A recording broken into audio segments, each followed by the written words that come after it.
Imagine you're sitting with 20 of your colleagues in a seminar room. You're sitting in the front row, listening to an inspiring woman talking about the power of planning ahead, so to win the day at work. And as you're tilted slightly forward and listening attentively, you're writing down the following words as they were mentioned by this woman. Ensure to writing down your tasks in the beginning of the day, so to make sure that you accomplish anything you want to accomplish. And as she talks about this concept of making sure that the first task you're doing in the morning is to allowing the time to find clarity around the next steps for today, you're sitting back and ask yourself, is that it? Is that all that's needed for me to not having to constantly put the fires out and running around and being exhausted and not quite knowing where to start and where to end the day, not understanding my priorities? Is that really it? And in this moment, it hits you that this may be a defining moment in your career. And you being excited about this new insight that potentially changes everything, the way you approach work and the way you are able to accomplish tasks and KPIs and projects. You enter the next day the office in an excited mood, ready to get started. So you're sitting down, taking a piece of paper and writing down 1, 2, 3, 4, 5, 6 tasks. And as you write them down and you're looking at the scope of your emails and at your inbox and at your calendar and scoping out, which are the basis of those 6 tasks, you're leaning gently back and you say to yourself, well, I have not had that level of clarity and that level of direction and that level of purpose for a specific day for a long time. And you're asking yourself, is that it? Is that all that's needed? And as you finish the task and contemplate on this, you're getting up, ready to get the first task going, and the phone rings. And on the other line is your direct report, talking you through an important emergency meeting that's coming up in 30 minutes time that has been called. It will take about 3 hours. And as you look at your 6 tasks that you have planned ahead with the purpose to have an incredibly efficient day, while listening to your direct report, sharing with you what's going to happen in a little while, you're realizing in this moment that what you planned, it's probably not going to happen. And you breathe out, it frustrates you, but nevertheless, you're going to commit to sitting down the next day to plan again ahead, so to win the day. So let's talk in this video today about how to prioritize effectively, so to create wins at work. And if you're like most people in executive positions, you're getting pulled in all sorts of directions. You're feeling that you are having to put fire out on a consistent basis, running around with a fire hose, so to speak, making sure that nothing burns to bits, and you are simply pulled in all sorts of directions. You know what your priorities are. You possibly know your critical drivers, so to make sure that you drive your project and your responsibilities towards success, but you simply feel that you get pulled in all sorts of directions and you're not alone. This is happening a lot in the corporate world by having growing task lists and not really quite understanding how to work down the priorities as they're piling up quicker than we can actually get them done. And if this sounds familiar to you, again, you're not alone. The little twist and the little point here is that we may want just to understand simple processes and methodologies that allows us to ensuring that we have the right strategies in place so as to productively move towards what we want to accomplish. And in this moment, we just say to ourselves, enough is enough. Let's today learn about methodologies and strategies that really allow us to become an incredibly efficient producer at work. So let's talk about today's topics. We have 5 topics that we are going to speak about. Topic number 1 is about list activities. Topic number 2 is about something called Eat the Frog. Topic number 3 is about the ABCDE methods. Topic number 4 is about chunking. And topic number 5 is about scheduling. So let's talk now about topic number 1, list activity, just to introduce this just for a moment. Now, list activity is about the importance of simply planning ahead the day, to making time in the beginning when you walk into the office to make sure that the very first task is to plan ahead. Very simple. Now, topic number 2 is about Eat the Frog. And Eat the Frog stipulates that we want to ensure that we focus on the critical drivers, the tasks that are most important to the accomplishment of our projects and KPIs, that we do them at a time when we have the most mental clarity and the most ability and energy to execute on tasks efficiently. And this is in the very morning hours. Now, topic number 3 is about the ABCDE method, where we talk about the importance of prioritization through a very simple method that would allow you to understand what to do first and what to do second. Now, topic number 4 is about chunking, meaning that we want to make sure that we plan blocks of time of work so you are able to be efficient with the time that you focus on the work at hand. And then also to have a smaller block of time that you plan towards rejuvenation and towards relaxation, so to make sure the next block of time at work is efficient and on task, on the money, so that you can really execute to the best of your abilities.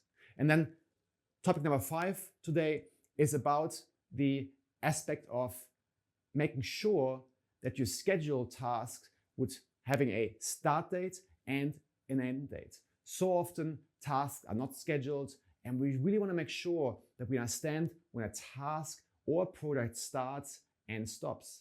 Now let's start with topic number 1, list activities. The reality is that work is so overwhelming that we either can't sleep, or we rush into the office, or we are late for a meeting. And what we want to get into the habit of, and the key here is a habit, to enter the office or to start the day at home, at the home office, by planning out the day ahead, and do that with a list activity. Meaning that we want to make sure that we scope out the calendar to see what meetings are happening right now or today, to schedule that on a separate piece of paper, and to then also to scan through your emails, making sure that urgent tasks that need to be executed are scheduled. Schedule your lunch breaks, schedule times of short breaks, and whether or not they're actually happening in reality is another story altogether.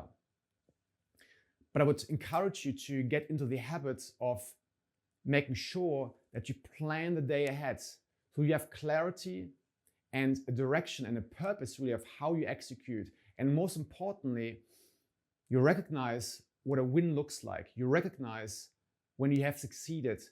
You're able to celebrate the successes you have created, and even though they may just be very small.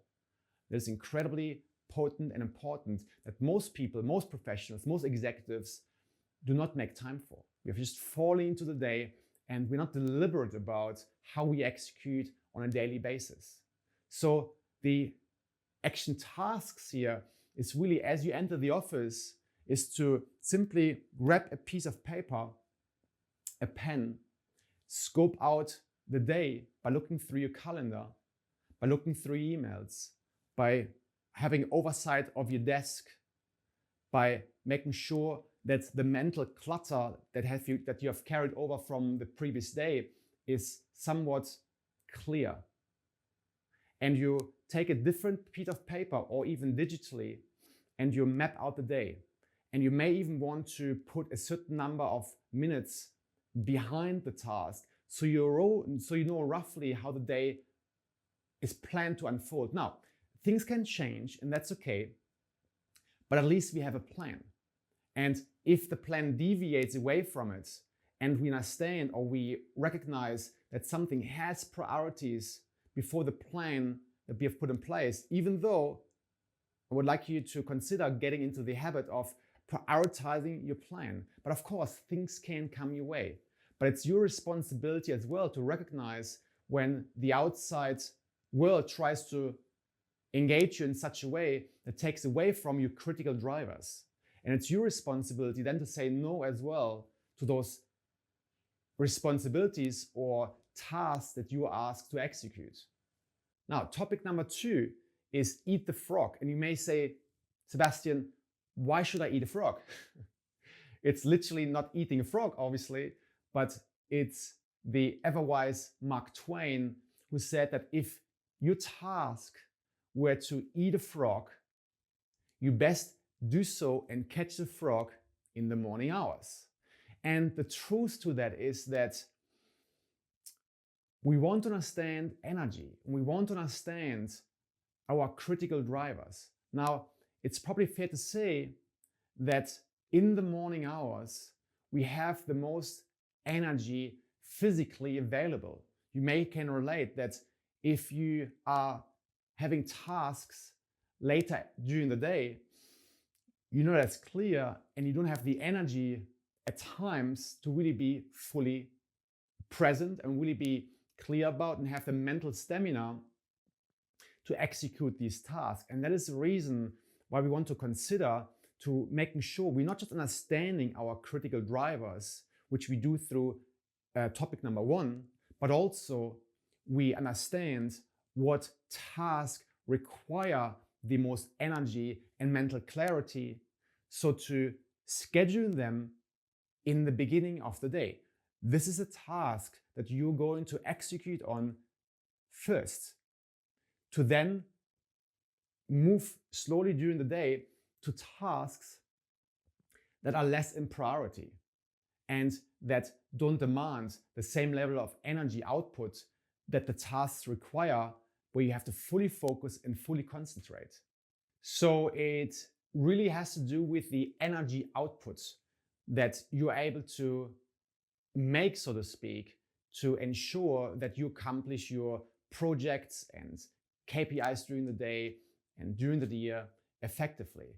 Now, it is, as an example, about finishing the presentation that you know has to be delivered in 2 days, tomorrow, in a week's time. First, because you know you have to put a lot of thinking power, energy into this task to creating a presentation flow and learning flow that is logical, that is structured and organized, so that participants and that your board, for example, can understand what the objectives are in a clearly concise and laid out manner. And then to move on to less important tasks or tasks that are less in priority. And topic number 3 is about the ABCDE methods. Now, how do we actually prioritize and how do we make sure that we are working down the pile of work? And as you agree, most of the time we put fires out, meaning that there's more work coming in that we're able to work down on the other end. So how do we actually prioritize when we have an 8-hour day with 15 hours worth of work? How do we go about this? Well, the ABCDE method provides a solution and relief here, where we say that the tasks with the highest priority, with the highest purpose to ensuring that we work towards the objectives that we have set ourselves out to accomplish, we put an A behind that. And A stands for, in that regard, the highest priority, whereby E stands for tasks that we, wherever possible, want to even eliminate. We don't want to engage with them, or we want to even delegate them, right? So we have the spectrum from A to E. And in between are the tasks that we can vary in terms of, on the level of priorities. And with the ABCDE method, it gives us a good framework around in what sequence we want to work down the tasks, so to speak, that allow us to really get where we want to go. And when the A and B tasks in realistic terms or in practical terms are done, and you have worked them down, you then can transition into the task C, D in particular. And again, E, we want to eliminate, okay? So in practical terms, what you want to do is, as you went through topic 1 to make sure you plan the day ahead, the list activity, to then ensuring that you eat the frog in the morning, meaning that you get the A and B priorities done, you then can transition to the next task thereafter. So simply go through topic 1, 2, 3, which work conjunctively, so to speak, and make sure that as you planned out the day, that you are putting down the numbers A, B, C, D, E behind each task, so that visually ensuring that you fully understand at all times where your priorities lie. And what you simply do, you align your goal for the day, for the week, for the month that you set yourself to accomplish with the actual task in hand, and you clearly create a trajectory towards them. And as more direct and as more potent these tasks are to accomplish your overall goal, as higher they should be in priority, hence A and B. Now let's talk about topic number 4, which is chunking. Talking about chunking is the idea to block out periods of time dedicated for work, and then also understand when we have a block of time that is less in duration, where we rejuvenate and ensuring that we are prepared and fully recovered again for the next task of time that we blocked out.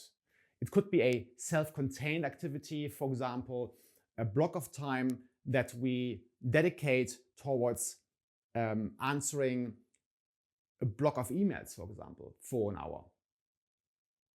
Or we want to block time out for working on the presentation. Or we have certain times during the week when we are able, or when we agree to attend to meetings, and when we don't plan and engage in meetings. And we want to really block those times. And we also want to ensure that there are block of times shorter in duration towards rejuvenation, meaning that slot in your lunch break, even just for 15 minutes, 20 minutes, 30 minutes.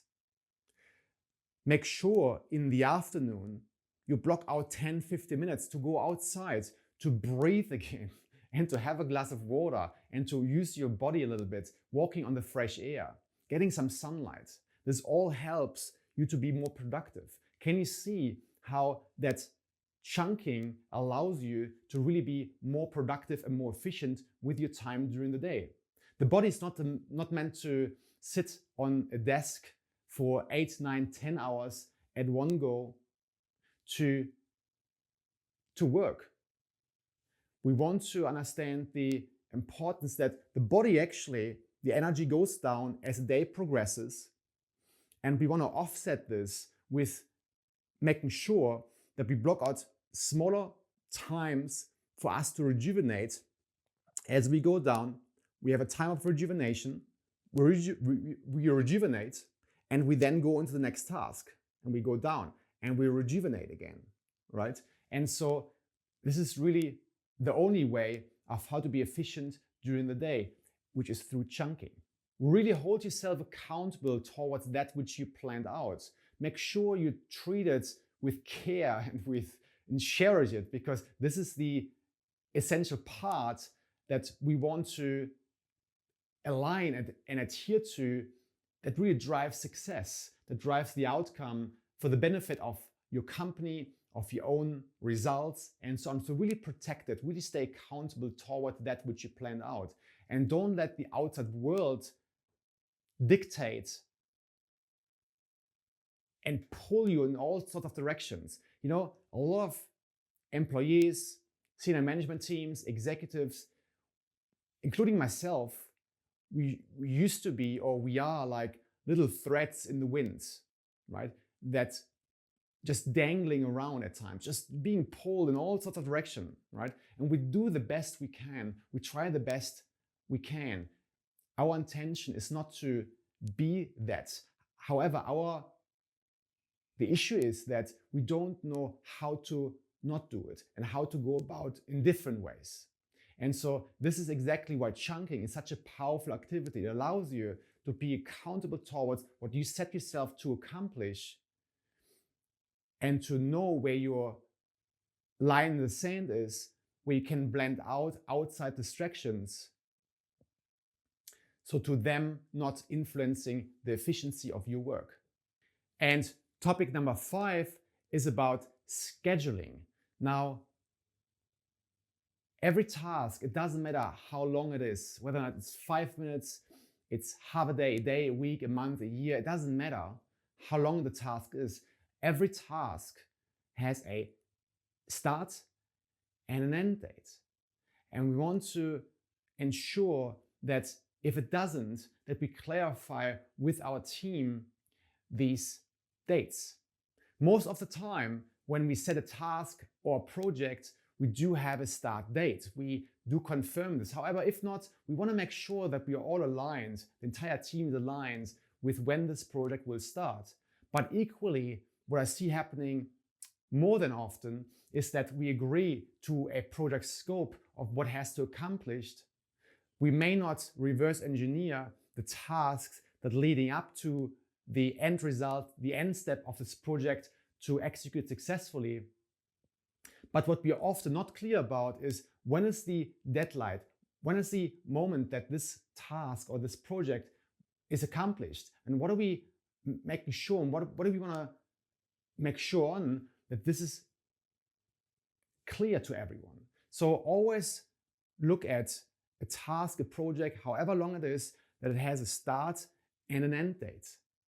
So it's like a puzzle, so to speak. If we have random puzzle pieces all over the place and turned over on its head, so to speak, we don't really understand what we're dealing with. We want to, first of all, turn all those puzzle pieces over, and then to start edging out the puzzle, so to ensure we see the outlines, the framework, the scope of the puzzle, the project, so to speak, that we then can fill in with the right resources and action steps, so to ensure we then can reverse engineer and future pace when the end step most likely will occur, and plan this out. This is about clarity, efficiency, proactivity, and that is part of the game. So the next task, as a practical task, is go through your projects, look at them deliberately, and clarify, if not yet done, what is the starting point of this project? What is the end step of this project? And most importantly, what does the end step or success of the project look like? What does it feel like? What does it smell like, right? Making sure we really are clear about the end step. And once we have edged out the framework of the puzzle of the project, so to speak, we then communicate this effectively to our team. We'll bring the team together, we sit them down, and we clearly stipulate to them of what the project edges look like and how we're going to reverse engineer the tasks in between, so to speak, to fill in the gaps with new puzzles that fit the picture, to then align the whole team toward the successful outcome of your projects. So to summarize the session and to come to a conclusion here, I would like you to consider doing these small 5 activities. And let's just go through them quickly together. List activity. Ensure that in the beginning of the day, you plan ahead and start tomorrow morning. The first thing that you do when you walk into the office or when you're sitting on your desk on your home office day is to take out a piece of paper and a pen and scope out your day and write down the action points that you know have to be accomplished for you to say, my day was successful, and put a time behind each task. Step number 2 is eat the frog. And don't physically eat a frog, but make sure that you do the most important and tasks that demand the most energy first, to get the large tasks out of the way, to really engage in the ones that move the commercial needle. The third point is about the ABCDE method that we talked about. Make sure that once you know all the tasks and the critical drivers, that you prioritize the task A, B, eliminate task E, and then schedule task C and D after you've accomplished task A, B. Remember, we have only 8 hours a day, but more often than not, 15 hours of work. So we want to make sure that the A and B tasks that are in line and have a clear trajectory towards your end goal are done first. Fourth, chunk your time. Make sure that you allow yourself to block out a period of time that you dedicate and be present for accomplishing a certain task or small project. And then on the opposite side, ensure that you also block out time to rejuvenate your energy again, that allows you to execute the next block of time most effectively. And 5, scheduling. Make sure that each task, each project, whether or not it's small or large, has a starting point and an end step. And then you clearly communicate that to your team. So that's it for today. Thank you so much for your time. And my last question to you is, how are you going to ensure tomorrow that you plan ahead so to win the day? Thank you so much.